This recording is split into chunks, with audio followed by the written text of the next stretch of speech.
Hello chess fans, this is Rick from Chess to Impress with coverage of round 4 of the 2018 Candidates Tournament, and it was quite an amazing round again with a game that will be remembered for a long time, and maybe when the tournament is finished we may look at that game as a pivotal moment in the tournament, who knows. The round was played on Wednesday, March 14th, and these were the pairings. Alexander Grishuk played Ding Liren, Shahryar Mamedyarov played Wesley So, Vladimir Kramnik against Fabiano Caruana, and Sergei Karyakin against Levon Aronyan. I'll show you the results at the end of the video, but first we're gonna have a look at the Kramnik-Caruana clash. Before this game was played, it was 5-3 in favor of Caruana, with 11 draws in classical games. A few pictures from this game. Here we see Vladimir Kramnik concentrated, thinking about his move. This is Fabiano Caruana doing the same. And here we see both players in action. And it all started very calmly. E4 from Kramnik, E5, Knight of 3 and Knight of 6. The Petrov defense, the Russian opening. Knight takes E5, D6, kicking the knight back. Knight of 3, black regains his pawn. And now d4 is the main move, but Kramnik played queen e2. The knight is pinned. The only move black has is to break the pin with queen e7. Knight c3 from Kramnik. Caruana took, d takes, and the queens were swapped. Bishop takes. It looks like Kramnik, in this white game, wanted a solid game. He is on +2, 2 wins and 2 draws. And he's in a comfortable position in the tournament, so he was not in the mood to push too hard. A small advantage and hoping he would get something from it. Knight c6 from Caruana, bishop e3, bishop e7, Kramnik castled queenside and Caruana kingside. Normally opposite castling can give a very exciting game, but of course the queens are already off the board and that reduces that somewhat.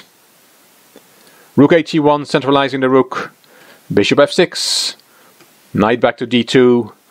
Rook e8. Bishop f3.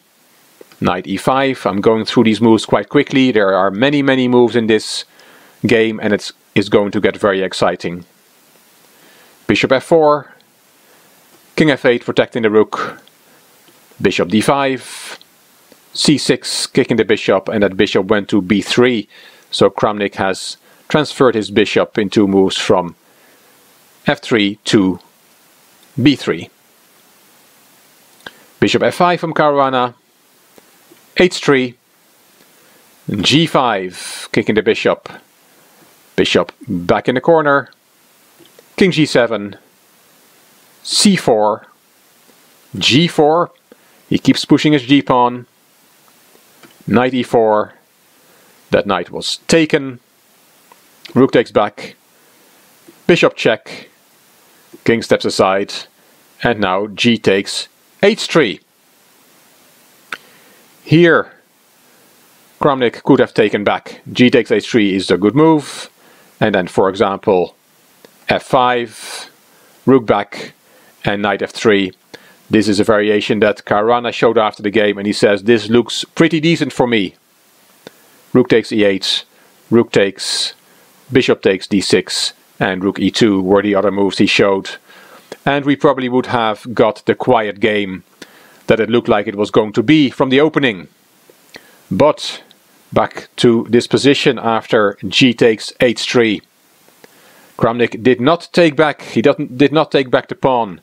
He lashed out with the move c5. You cannot take that pawn, then your knight is hanging, attacked twice, only defended by the rook. Caruana played f5, kicking the rook before taking on g2. Rook went to b4, attacking the b7 pawn, and h takes g2. This g-pawn is now on g2. 7 moves ago it was still at home on g7. Quite a career for that pawn. Kramnik took with check, king stepped back, c takes d6, and knight f3. This position has now exploded. Bishop g1 was Kramnik's first idea, but then he saw that rook e2 is very strong. And this is indeed very good for black, so Kramnik changed his mind, and after knight f3 he played the only move, also according to Caruana the only move, bishop a4. And we'll see the idea behind that move. Because of course black can now just win a piece, knight takes h2 wins a piece, but white has bishop takes c6.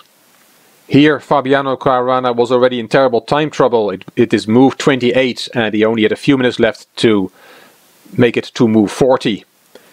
He said that he spent his last few minutes on making rook e4 work.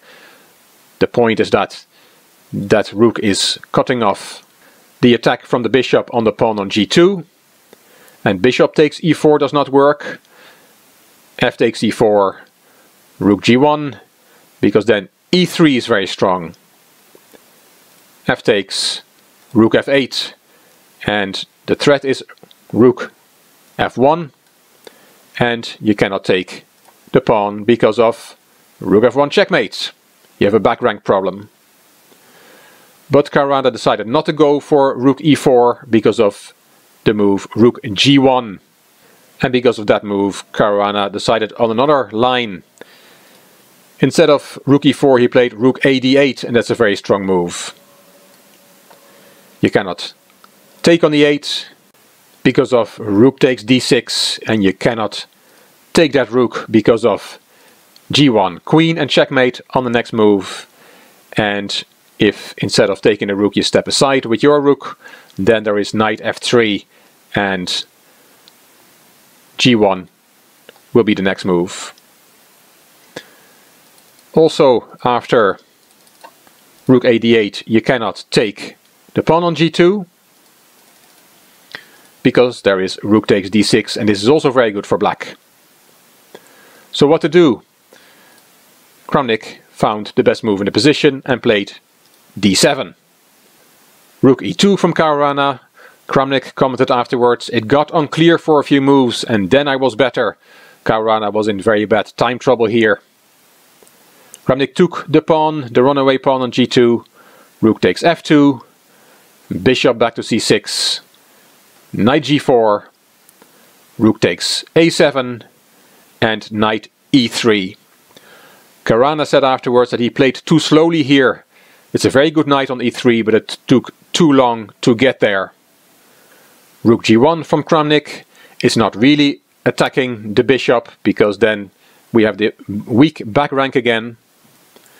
Caruana wanted to bring his king into the game. You cannot do that with king g7, because then rook takes g5 is possible, because it's check and black does not have time to give checkmates. That would cost black a piece. That's why Caruana played h6 here, not to protect the bishop, but to be able to bring the king into the game through h7 and g6. But rook takes c2 instead would have been a better move, as the computer gives, and the analysts in the live broadcast gave that as well, and also the players agreed after the game that this was a good move. But h6 was played, and rook c7, and Kramnik said if white consolidates as it happened in the game, then it's over, then white is winning. Kramnik thought he was doing really well here. King g7, that move is now possible because the bishop is protected. a4, there are 6 passed pawns on the board, 4 passed pawns from white and 2 passed pawns from black, but of course black is a piece up, we should not forget about that. King f7, the king is going to help out stopping the white passed pawns. Bishop b5, king e7, a5, rook f4, and c3, nice move, taking the d4 and b4 squares away from black. King d6, and now Kramnik said afterwards, rook c6 check was my original plan and is finishing the game. White's pawns are too powerful and black's pieces are uncoordinated. These 3 pieces indeed do not make a great impression. Caruana had seen that move and he said his intention was to go back to e7, but Kramnik thought that this was really good for white. You cannot take that pawn on d7, because then we have a discovered check from the bishop. white can take on h6, and after king c7 this bishop is unprotected and there's no back rank problems anymore for white. But Kramnik did not play rook c6 check, he played rook b7, and that was fine as well. Rook g4, rook e1, and f4. That was the 40th move. Both players had made the time control and got another 50 minutes on the clock. a6, Kramnik keeps running with his passed pawns, why not? And h5. And a friend of mine, who's an international master, could not believe that Caruana had made this move. It is too slow. And white is indeed doing very well here. Kramnik played a7. Rook a8 only move. And here the best move which Kramnik had seen was c4. And they looked at this variation in the press conference afterwards. h4, c5 check, king takes, rook c1 check, king back, and rook c8, and this is winning for white. Kramnik played something else. He played b4, which also looks good. h4 by Caruana, c4, h3, c5 check, king e5, and rook b8. Kramnik thought that this was winning on the spot, but there was a leak in his calculations. Black now has to take the pawn, and the point of rook b8 was that there is now rook g8, and white is threatening to take on g5, which is the defender of the d8 square, so white is threatening to promote. Just to show the threat on the board, if black plays h2, rook takes g5 check, rook takes and d8, and there is a new queen. But black has a brilliant move. After rook g8, Caruana, he found it, he played bishop f6. And why does this save black? Well, if you now take the rook, take a full rook there, then there is king f5. It's attacking the rook, and if you save that rook by going back to g8, then there is a checkmate on the board, rook a1. And suddenly these three pieces are coordinating perfectly. Kramnik had missed that. He had missed bishop f6, and he saw it now just on time, so there was a way out, but he gave away much of his advantage. He played d8 queen, bishop had to take, rook takes g4 is okay now, there's no checkmate, bishop back to f6, and rook g6, but of course this is not as good as it was. Those great pass pawns that white had on a7 and d7 have now vanished, and this position is about equal. Rook b7 was played by Caruana, and he said afterwards he could have gone for a draw, he could have played king f5, bishop d3 check and king e6, but he said he became ambitious and he played rook b7.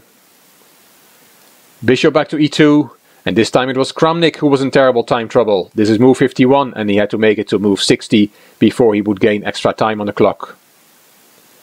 Rook takes b4 check, and king to a2. Caruana said he had underestimated how strong the c-pawn is. He said it's running very fast. This pawn, this passed pawn, is still an asset for white. Kramnik said that he thought that he was better here again. Incredible how this game shifted back and forth. Knight c2, rook c1, knight d4, bishop d3, rook a4 check, and here Kramnik went to b1, hoping for a move repetition to get closer to the 60th move. He said afterwards he should have played king b2, and then he said there's king e6 and rook h1. And black is not threatening anything. What he meant is there are no good discovered checks. By removing the knight, the bishop will give check to the king. There are no good discovered moves from that knight, so he felt that this was okay. And the computer agrees. But he played king b1, and now knight b3 from Caruana. And Kramnik said afterwards, this position is getting too tricky for time trouble. Rook e1 check, king d5, and here Kramnik gave a drawing line. He said I should have taken on f6 here, and they looked at this line. Rook a1 check, wins the rook on e1, king b2, rook takes, and king takes knight. It looks very dangerous after h2, but there's still a way out for white. This is very instructive. Look at this. You give a check with the bishop, king takes pawn, then a check with the rook, the king is to play again, and then bishop d5, which is protected by the rook, and it's covering the h1 square, and this should be a draw. But after king d5, Kramnik did not take on f6, he played king c2, knight d4 check, king back to b1, and knight f3. And here Kramnik said he should still have taken on f6, knight takes e1, bishop f1, h2, and rook h6, and this should still be okay. This should still be a draw for white. But after knight f3, with hardly any time left, Kramnik blundered. He played rook d1, and that is a losing move.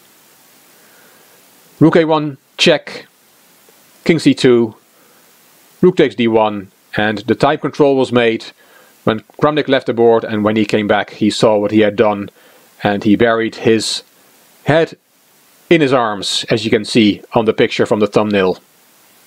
It's totally over. And the problem is that you cannot recapture the rook. If you recapture, there is h2, and that pawn is threatening to promote. So rook h6 needs to be played to control the pawn, but then bishop h4 simply interposes and the pawn will go through. After rook takes d1, you can also not take on f6 to take a piece there, because then also h2, rook h6, and black will promote because the queen is protected by the rook. Rook takes, and black is too much material up. So black has won a full rook here, and that is too much for white to survive. I'll show you the remaining moves. Bishop a6, rook d2 check, king c1, bishop b2 check, king b1, king takes pawn, why not take that last pawn off the board, bishop b7, knight e5, attacking the rook, rook f6, f3, rook f5, pinning the knight, and after f2, Vladimir Kramnik resigned. Black's pawns are just too strong, and this game is beyond repair. Black is a piece and 2 pawns up, and his pawns will go through.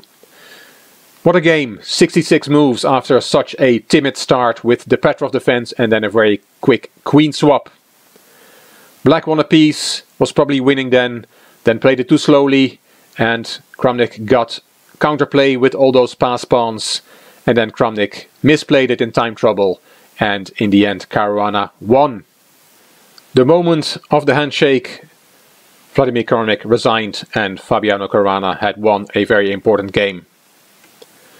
The results of round 4, Grishuk and Ding played a draw, which was a very exciting game as well. Mamedyarov and So played the calm game of the round, also a draw. We saw Kramnik against Caruana, and Levon Aronian, after his horrible defeat with white in round 3 against Kramnik, hit back. He beat poor Sergei Karyakin with the black pieces. Karyakin now already has lost 2 games with white. The standings after 4 rounds, Caruana is on top. Kramnik and Mamedyarov half a point behind. 3 players on 50%, Ding, Grishuk and Aronian. Ding is the only one who has made 4 draws so far. Karyakin and So on -2. No rest for the players after the emotions from round 4. They have to play again the day after. Round 5 will be played on Thursday, March 15th, and we'll see Levon Aronian against Alexander Grishuk, Fabiano Caruana against Sergei Karyakin, Wesley So against Vladimir Kramnik, and Ding Liren against Shahryar Mamedyarov. A big thank you to Paul P for his very generous donation on PayPal. If you would like to support the channel, the link is in the description box. Hope you enjoyed this video. If you did, please give it a thumbs up and please subscribe to the Chess to Impress channel. And please leave a comment. I will read them all and I will reply to them all. You also may want to check out my Chess 2 Progress channel. The link is in the description box.